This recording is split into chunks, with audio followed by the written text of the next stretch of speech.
अब जाए supreme court का जो फैसला आया है कल, उसका असर बार बार हम बात कर रहे हैं कि पंजाब पे तो पड़ रहा है, पंजाब की सियासत पे भी पड़ रहा है, लेकिन क्या आप समझते हैं कि इसका असर मरकज पे भी पड़ेगा? बिल्कुल, सुप्रीम कोर्ट के फैसले का असर कौमी असम्बली पर भी पड़ेगा, क्योंकि ये 20 जो हमारे MNAs हैं जो आज पीटीआई को छोड़कर हुकूमत के साथ बैठे हुए हैं, अब वो किसी भी मुश्किल मरले में हुकूमत को वोट नहीं डाल सकते।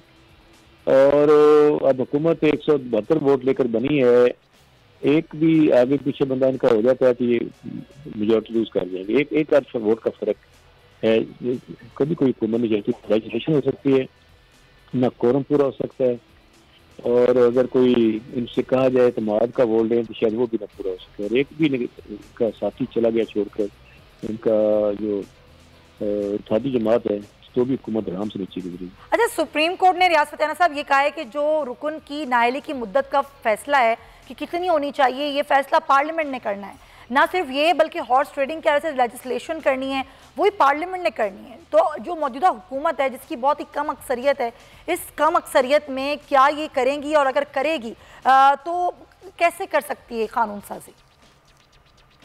बिल्कुल, मौजूदा हुकूमत कानून साजी नहीं करेगी। उन्होंने मुस्तकबिल के लिए कहा, इनको तो उन्होंने कह दिया कि नायल, क्योंकि कौमी असम्बली में MNA जो हैं जो चले गए हमें छोड़कर, उन्होंने वोट डाला नहीं है। अगर हम बाइकआउट ना करते प्राइम मिनिस्टर के चुनाव का और वोट डलवाते तो इन्हें मजबूर होकर वोट या हमें डालना पड़ता, या मुखालफत में डालते, या अब्सटेन करते, गैर जानबदार रहते। तीनों सूरतों में जो दूसरी 2 सूरतें हैं उसमें ये नायल हो सकते थे, लेकिन चूंकि हमने जल्दी में फैसला किया और वो गलत फैसला था कि इनसे हमने वोट नहीं डलवाया, वरना ये भी अभी फारिग हो जाते। तो इन्हें एक मौका मिल गया कौमी असम्बली के अरकान की हद तक। जहाँ तक सूबे का तल्लुक है, उन्होंने चूँकि वोट डाले हैं 25 लोगों ने, तो वो नायल भी हो जाएंगे और साथ उनका वोट भी रिजेक्ट हो जाएगा। जब वोट रिजेक्ट हो गया, नायल भी हो गए, तो मेजॉरिटी लूज कर गई है नून लीग पंजाब में, और हमजा शहबाज साहब अब वज़ीर आला पंजाब नहीं रहे कानून, आइन और खिलाफियात के मुताबिक। अच्छा रियाज साहब, PTI की रहनुमाओं की जानिब से बार बार इस तरह के बयानात आ रहे हैं कि आसिफ अली जरदारी ने, पीपल्स पार्टी ने मुस्लिम लीग नून के साथ हाथ कर दिया है। क्या हाथ कर दिया है? ये मेरे ख्याल से पुरानी इनकी आपस में मुखासमत है। हाँ।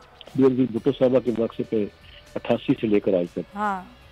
और जरदारी साहब ने इनके साथ हाथ कर दिए, अच्छा। इनको धक्का दे दिए। अब हुकूमत चलाई नहीं जा रही, संभाली नहीं जा रही, बदनामी अलग हुई, नोटे बनाने की अलग इनकी साख खराब हुई, जमानतों पर ये सारी कबीना है। IMF ने कह दिया आप अपने सारे गोशवारे जमा करवाएं, हम तबा को किस जमा करवाएंगे, आपकी सारी कबीना तो जमानत करें। और फिर ये महंगाई इनसे कंट्रोल नहीं हुई, महंगाई बढ़ती जा रही, डॉलर 198 रुपये पे चला गया। तो मेरी तौर पर जो थोड़ी बहुत साख रह गई थी नून लीग की, वो जीरो हो गई है। अच्छा, आप लोग तो जलसे कर रहे हैं ना, पूरे मुल्क में मुख्तलिफ शहरों में जलसे कर रहे हैं, रोज़ जलसे हो रहे हैं, तो ये एक जो आप लोगों ने माहौल बनाया हुआ है कि जलसे भी किए जा रहे हैं, एक कैंपेन चल रही है, इलेक्शन कैंपेन चल रही है, तो उससे क्या अर्ली इलेक्शन का जो एक दबाव है वो आप कर पाएंगे, PTI कर पाएगी? कि एक आध जलसा सारा जोर लगा के करें, वो कहते हैं ऐसी हो गया। अब तो जगह जगह जलसे हो रहे हैं, जिलों में हो रहे हैं, पूरे पाकिस्तान के हर कोने में हो रहे हैं, कराची हुई, खैबर पख्तूनख्वा, पंजाब।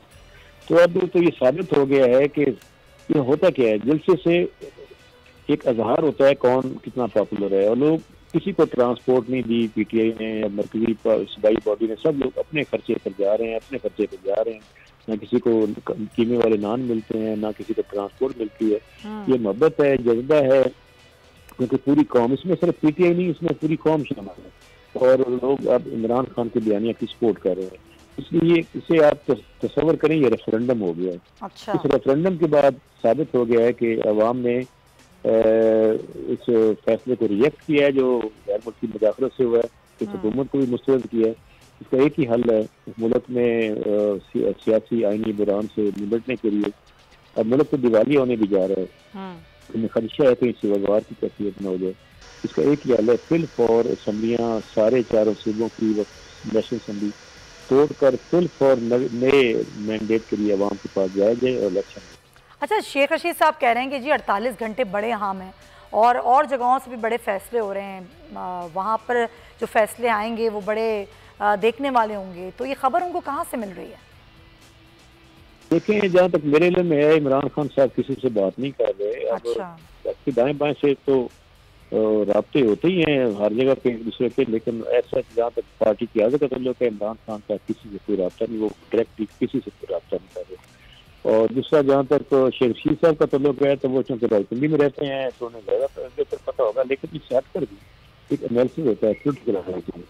उसमें यही नज़र आ रहा है कि जिस तरह से प्रेशर हैं इदारों पर भी और अदालतों पे भी और अवाम पे भी, बिल आखिर इन्हें इलेक्शन करवाने ही होंगे। और उन्होंने अभी तक डेट नहीं दी आज़ादी मार्च की।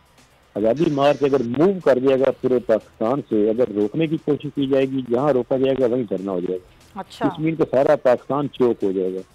तो इसका रिजल्ट ये होगा कि बिल आखिर हुकूमत जितने देखने पड़ेंगे। इससे पहले कि ऐसा हो तो उन्हें अपनी इज्जत बचाने के लिए इलेक्शन अनाउंस कर देना चाहिए। उसका उसको भी फायदा होगा और सभी को भी। अच्छा, अगर सदर मुमलिकत आज कहते हैं कि वज़ीर आज़म पार्लियामेंट से एतमाद का वोट लें, तो ऐसी सूरत हाल में पीटीआई तो पार्लियामेंट में मौजूद नहीं है, इक्का दुक्का कुछ लोग हैं जो ये कह रहे हैं कि हमने इस्तीफ़ा नहीं दिया, तो क्या वो वोटिंग में हिस्सा लेंगे? देखिए, हुकूमत वफाकी हो सूबाई हो, उसको टोटल जो तादाद है कौमी असम्बली की या सूबाई असम्बली की, उसका 51% पास होना चाहिए। अगर उसके पास टोटल स्ट्रेंथ का 51% नहीं है, दिस मीन उसको एतमाद हासिल नहीं है पार्लियामेंट का या कौमी असम्बली या सूबाई असम्बली का। नंबर 2, जहाँ तक जिनको हमने जो हमारे में छोड़ कर गए हैं, अगर वो एतमाद का वोट देते हैं, एतमाद का वोट कह सकते हैं प्रेसिडेंट, तो फिर वो अगर वोट देते हैं तो फिर तुम्हारा जो पिछला केस है वो भी और स्ट्रॉन्ग हो जाता है। फिर या सेकंड प्रेफरेंस भेज देंगे हम इनके खिलाफ इलेक्शन कमीशन ने, अदालत ने फैसला कर चुकी है कि इनका वोट काउंट नहीं होगा, तो इनका वोट काउंट नहीं हो सकता। अगर वो इतमाद का वोट देते भी हैं, जो 20 लोग हमें छोड़ गए हैं कौमी असम्बली में, 35 छोड़ गए हैं सूबाई असम्बली में, तो इनका वोट अब आइन सुप्रीम कोर्ट के फैसले के बाद इनका वोट काउंट नहीं किया जा सकता। अगर काउंट किया जाएगा तो इसको हम चैलेंज कर देंगे। रियाज फतेह साहब, आखिर में बता दें कि अब ज़ाहिर है जो मईशत की सूरत हाल है, अब लग रहा है कि अब करने होंगे मुश्किल फैसले हुकूमत को। जो हुकूमत मुश्किल फैसले करेगी तो क्या इत्तेहादी जो हुकूमत के हैं वो उनका साथ देंगे? हो सकता है दें, लेकिन हुकूमत तक खुद भागना चाह रही है। इसलिए आपने देखा होगा तेल की कीमतें नहीं बढ़ा रहे। अगर इनका लंबा रहने का इरादा होता तो तेल की कीमतें बढ़ा चुके होते। ये खुद खौफजदा है कि ऐसा ना हो कि अवाम पर पथराव करे और इनका गिराव करे। अभी भी जहाँ जाते हैं, किसी फंक्शन में, किसी एयरपोर्ट पर, किसी भी जगह जाते हैं तो चोर चोर किनारे लगते हैं। इसलिए मेरा ख्याल है कि अब ये खुद घबराए हुए हैं, बौखलाए हुए हैं, परेशान हैं और इनके पास अब निकलने का रास्ता नहीं इनको नजर आ रहा है। तो बिलाखिर इन्हें पॉसिबिलिटी है कि अगला बजट निजाम हुकूमत पेश करे, क्योंकि ये खुद भागना चाह रहे हैं। और पार्टी नून लीग के अंदर भी दरमियान है, 2 ग्रुप है। नवाज शरीफ ग्रुप चाहता है इलेक्शन हो जाए, शहबाज शरीफ ग्रुप चाहता है कि हम अभी एंजॉय करें इक़्तिदार को। ठीक। तो ये मेरा ख्याल है कि इन पार्टी में भी तफरीक कर दिया जाएगा। सब्सक्राइब करें और बेल दबाएं ताकि कोई खबर रह न जाए।